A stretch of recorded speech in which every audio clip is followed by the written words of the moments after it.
తెలుగింటి అక్కేళ్ళు ఆడబిడ్డలు నాటి వెనకట బతుకమ్మ మన తెలుగు సంస్కృతి సంప్రదాయాల ప్రకారం ఆడుదురు.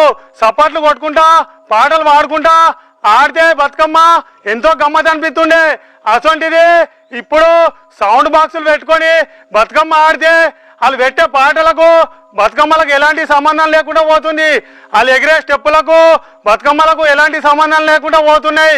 కాబట్టి మన పిల్లగాళ్ళు కూడా వాళ్ళ లెక్కనే నేర్చుకుంటారు. కాబట్టి దయచేసి నాడు వెనకడ సప్పట్లు కొట్టుకుంటా పాటలు పాడుకుంటా ఎట్లా బతుకమ్మ ఆడిరో మనం కూడా అదే విధంగా ఆడితే మనల్ని మన పిల్లలు చూసి వాళ్ళు కూడా మన సంస్కృతి సంప్రదాయాలు నేర్చుకుంటారు. కాబట్టి అట్లనే ఆడదాం. మన సంస్కృతి సంప్రదాయాలను కాపాడుకుంటూ భవిష్యత్తు ముందు తరాలను కాపాడుకుంటూ అంతరించిపోతున్న మన తెలుగు సంస్కృతిని కాపాడుకుందాం.